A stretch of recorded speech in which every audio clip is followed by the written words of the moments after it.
Chapitre 1 – La découverte. Max a toujours aimé explorer le grenier de son grand-père. C'était une mine de vieux livres, de bibelots poussiéreux et de trésors oubliés. Mais aujourd'hui, il a trouvé quelque chose de vraiment extraordinaire.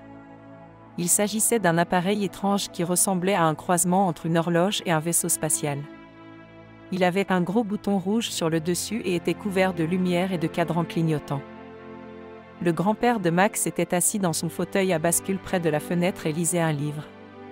Max lui montre l'appareil et lui demande ce que c'est. Son grand-père sourit et dit « Ah, c'est ma vieille machine à remonter le temps. Je l'ai construite quand j'avais ton âge, mais je ne l'ai pas utilisée depuis des années. » Les yeux de Max s'écarquillent d'excitation. Une machine à remonter le temps? C'est incroyable. On peut l'essayer? Son grand-père hésite. Ce n'est pas vraiment sûr, Max. On ne sait jamais où, ni quand, on peut se retrouver. Il vaut mieux ne pas y toucher. Mais Max était trop curieux pour écouter. Il appuya sur le gros bouton rouge et regarda les lumières et les cadrans de la machine à remonter le temps s'animer. Soudain, il y eut un grand bruit et un éclair de lumière aveuglant. Max se sentit tiré vers l'avant, comme s'il tombait dans un tunnel. Lorsque la lumière s'est éteinte et que le bruit a cessé, Max s'est retrouvé dans un monde étrange et inconnu. Il regarda autour de lui et vit qu'il était entouré d'arbres imposants et d'une végétation luxuriante. C'était un monde comme il n'en avait jamais vu auparavant. Mais en explorant son nouvel environnement, il se rendit vite compte qu'il n'était pas seul. Il y avait des créatures ici, des créatures qu'il n'avait jamais vues que dans les livres et les films. Des dinosaures. Le cœur de Max s'emballe lorsqu'il réalise ou plutôt quand, il s'est retrouvé. Il était à l'époque des dinosaures. Et il n'avait aucune idée de comment revenir en arrière. Chapitre 2 – Le saut dans le temps. Max regarda autour de lui, essayant de comprendre ce qui l'entourait. L'air était chargé d'humidité et les arbres étaient si hauts qu'ils semblaient toucher le ciel. Au loin, il pouvait entendre le rugissement de quelque chose de grand et d'effrayant. Le cœur de Max battait la chamade.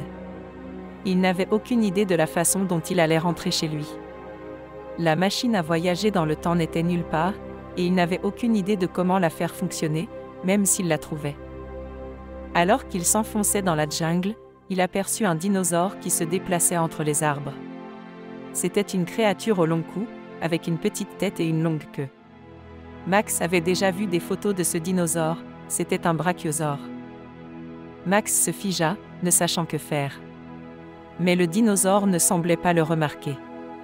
Il continuait à se déplacer dans les arbres, mangeant des feuilles et des branches.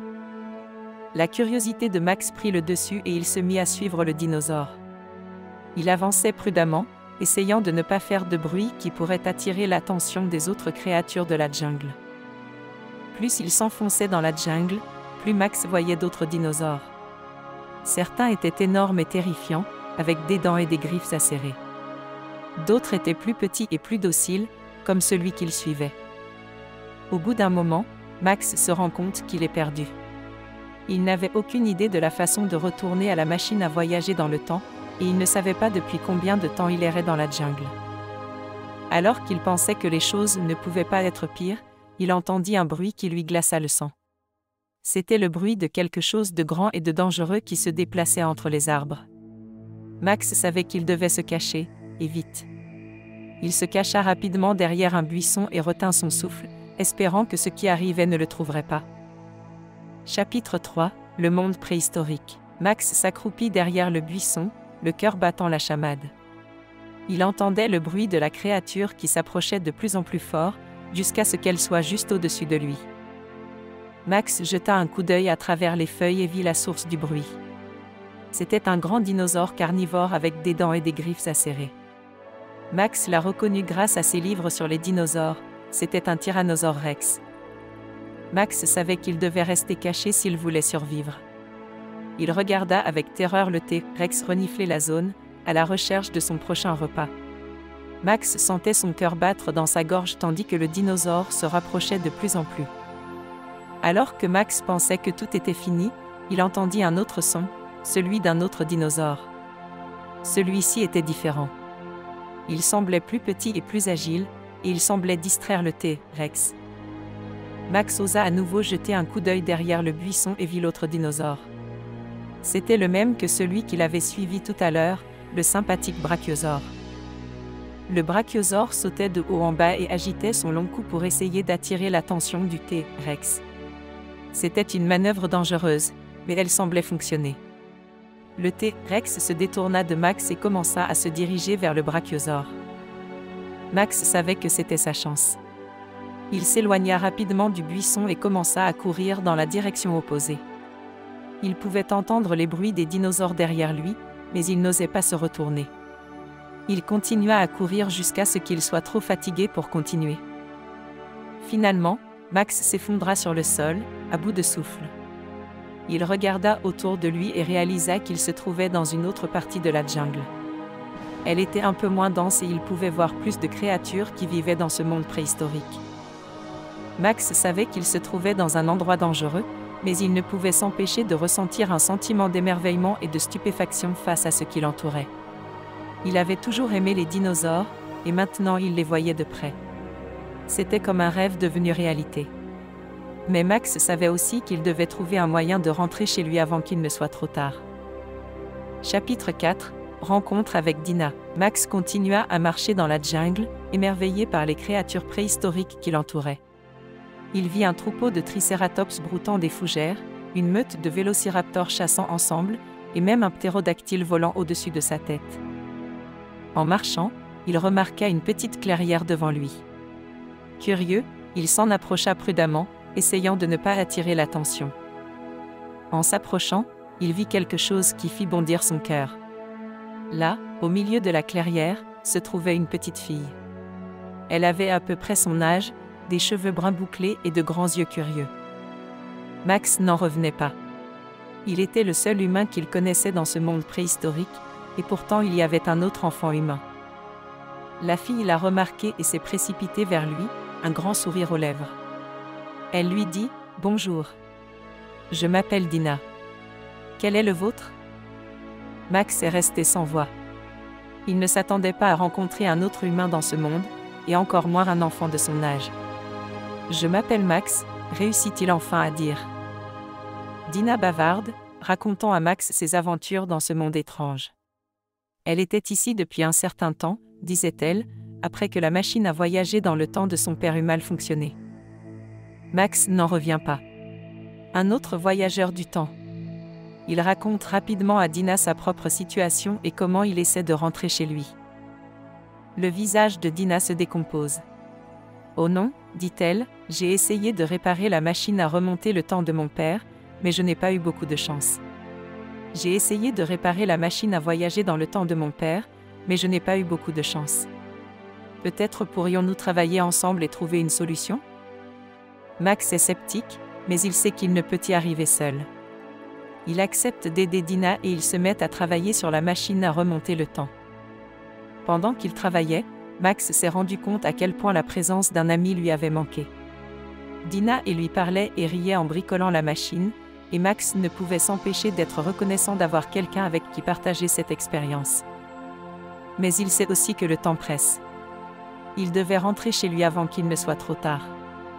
Max espérait simplement que Dina et lui trouveraient le moyen de réparer la machine à voyager dans le temps. Chapitre 5 – Faire face au danger. Max et Dina travaillent sur la machine à voyager dans le temps depuis des heures, mais ils n'ont toujours pas fait beaucoup de progrès. Max commençait à se sentir frustré, il savait que le temps était compté et qu'il devait réparer la machine rapidement. Soudain, ils entendent un grand rugissement. Max et Dina lèvent la tête et voient un énorme dinosaure à l'allure féroce qui se dirige droit sur eux. C'était un Spinosaurus, l'un des prédateurs les plus grands et les plus mortels de ce monde préhistorique. Max et Dina se figent, ne sachant que faire. Le Spinosaurus se rapprochait de plus en plus, et Max sentait son cœur battre dans sa poitrine. Il savait qu'il devait agir vite s'il voulait survivre. Il a crié à Dina, lui a pris la main et l'a entraînée derrière lui alors qu'il s'éloignait du dinosaure en sprintant. Max pouvait entendre le Spinosaurus les poursuivre, ses pas faisant trembler le sol sous leurs pieds. Il n'osait pas se retourner, il continuait à courir, entraînant Dina avec lui. Ils coururent pendant ce qui leur sembla être des heures, mais le Spinosaurus ne semblait pas abandonné. Max savait qu'il devait trouver un endroit où se cacher, et vite. Au détour d'un virage dans la jungle, Max aperçoit une grande grotte. « Par ici » cria-t-il à Dinah en l'attirant vers la grotte. Ils se précipitèrent dans la grotte juste au moment où le Spinosaurus les rattrapait. Max pouvait l'entendre grogner et claquer des dents juste à l'extérieur de l'entrée. Max et Dinah se blottissent l'un contre l'autre dans l'obscurité de la grotte, le cœur battant la chamade. Max savait qu'ils étaient en sécurité pour le moment, mais il savait aussi qu'ils ne pourraient pas rester dans la grotte pour toujours. Il se tourne vers Dinah. « Nous devons trouver un moyen de dépasser ce dinosaure et de réparer la machine à voyager dans le temps. Tu as une idée ?» Dinah acquiesce, un air déterminé sur le visage. « Je crois que j'ai une idée, » dit-elle. « Mais il va falloir faire vite. » Max écoute Dinah expliquer son plan et ne peut s'empêcher d'être impressionné. Elle était intelligente et pleine de ressources, et il était heureux de l'avoir à ses côtés. Ensemble, ils se glissent hors de la grotte, prêts à affronter les dangers qui les attendent. Ils ne savaient pas ce que l'avenir leur réservait, mais ils savaient qu'ils étaient là l'un pour l'autre, et cela suffisait à leur donner de l'espoir. Chapitre 6 – La quête de la machine à voyager dans le temps. Max et Dinah se faufilent dans la jungle dense, guettant le moindre signe du Spinosaurus. Ils savaient qu'ils devaient atteindre la machine à voyager dans le temps et la réparer avant qu'il ne soit trop tard. En se frayant un chemin dans la jungle, ils sont tombés sur un groupe de créatures préhistoriques. Il y avait des stégosaures, des tricératops et même un brachiosaure. Max et Dinah essaient de rester cachés, ne voulant pas attirer l'attention. Mais au fur et à mesure qu'ils s'enfoncent dans la jungle, ils se rendent compte qu'ils sont perdus. Ils n'avaient aucune idée de l'endroit où se trouvait la machine à voyager dans le temps ni de la façon de la retrouver. Max a commencé à se sentir désespéré. Le temps leur manquait et il n'avait aucune idée de l'endroit où aller. Mais il s'est alors souvenu d'une chose que son grand-père lui avait dite : « Quand tu es perdu, suis toujours la rivière. » Max regarde autour de lui et repère une rivière étroite qui traverse la jungle. « Nous devons suivre cette rivière, » dit-il à Dinah. « Elle pourrait nous mener à la machine à voyager dans le temps. » Ils se dirigèrent vers la rivière et commencèrent à marcher le long de ses rives. L'eau était peu profonde et ils devaient faire attention à ne pas glisser sur les rochers. Au bout d'un moment, ils tombent sur un groupe de vélociraptors. Les créatures sifflaient et grognaient, regardant Max et Dinah avec avidité. Max et Dinah savent qu'ils doivent agir vite. Dinah saisit une branche à proximité et la balance sur les vélociraptors, les maintenant à distance. Max regarda autour de lui et repéra une bûche tombée à proximité. Il s'en saisit et l'utilise pour repousser les créatures. Les vélociraptors sont rapides, mais Max et Dinah sont déterminés. Ils se frayèrent un chemin à travers les créatures et continuèrent à descendre la rivière. Enfin, après des heures de marche, ils l'aperçoivent, la machine à voyager dans le temps, cachée derrière un bouquet d'arbres. Max et Dinah se sont précipités vers la machine, le cœur battant d'excitation. Ils savaient que le temps leur était compté, mais ils étaient déterminés à réparer la machine et à rentrer chez eux. Pendant qu'ils travaillaient sur la machine, Max ne pouvait s'empêcher d'être reconnaissant de l'aide de Dinah. Il savait qu'il n'aurait pas pu faire cela sans elle, et il était heureux de l'avoir à ses côtés. Ensemble, ils travaillent sans relâche pour réparer la machine à voyager dans le temps, espérant contre toute attente qu'elle fonctionnera. Et puis, d'un coup, la machine s'est mise à fonctionner. Max et Dinah se sourient l'un à l'autre, le cœur plein d'excitation. Ils avaient réussi, ils avaient réparé la machine à voyager dans le temps et étaient prêts à rentrer chez eux.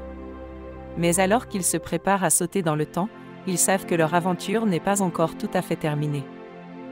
Chapitre 7 – La bataille finale. Max et Dinah sont entrés dans la machine à voyager dans le temps, prêts à rentrer chez eux. Mais alors que la machine vrombit et ronronne, ils entendent soudain un terrifiant rugissement à l'extérieur. Le Spinosaurus est revenu, et il est plus en colère que jamais. Max et Dinah savent qu'ils ne peuvent pas quitter le monde préhistorique sans l'affronter une dernière fois. Ils sortirent de la machine à voyager dans le temps et se trouvèrent face à face avec l'énorme créature. Ses dents aiguisées comme des lames de rasoir brillaient au soleil et ses yeux brillaient de rage. Max et Dinah savent qu'ils doivent agir vite. Ils n'avaient qu'une seule chance de vaincre le Spinosaurus et de rentrer chez eux en vie. Dina saisit un bâton qui se trouvait à proximité et fonça sur la créature, les yeux brillants de détermination. Max suivait de près, armé d'une pierre aiguisée. La bataille est féroce et brutale. Le Spinosaurus était implacable, chargeant Max et Dina de toutes ses forces. Mais Max et Dina étaient tout aussi déterminés et se défendaient de toutes leurs forces. La bataille fait rage pendant ce qui semble être des heures. Max et Dina sont meurtris, mais ils refusent d'abandonner. Ils savaient qu'ils devaient vaincre le Spinosaure s'ils voulaient rentrer chez eux vivants. Enfin, d'un coup puissant, Dina fit tomber le Spinosaurus au sol. Il poussa un dernier rugissement angoissé avant de se taire. Max et Dina se tiennent debout, haletants, le cœur battant d'épuisement et de triomphe. Ils avaient réussi, ils avaient vaincu le Spinosaurus et étaient prêts à rentrer chez eux. Alors qu'ils remontent dans la machine à voyager dans le temps, Max ressent un élan de gratitude envers Dina. Il savait qu'il n'aurait pas pu vaincre le Spinosaurus sans son aide, et il était reconnaissant de l'avoir comme ami. La machine à voyager dans le temps vrombit et bourdonne une fois de plus, puis, d'un coup, Max et Dina se retrouvent à l'époque actuelle. Ils sont sortis de la machine à voyager dans le temps et ont regardé autour d'eux, le cœur rempli d'émerveillement et d'excitation. Ils avaient voyagé à travers le temps et survécu à un danger incroyable, et ils savaient qu'ils n'oublieraient jamais leur incroyable aventure. Alors qu'ils retournaient chez Max, ce dernier sentit un sentiment de joie et d'émerveillement l'envahir. Il savait qu'il n'oublierait jamais son incroyable voyage avec Dina et qu'ils resteraient toujours amis, quelle que soit la suite de leurs aventures.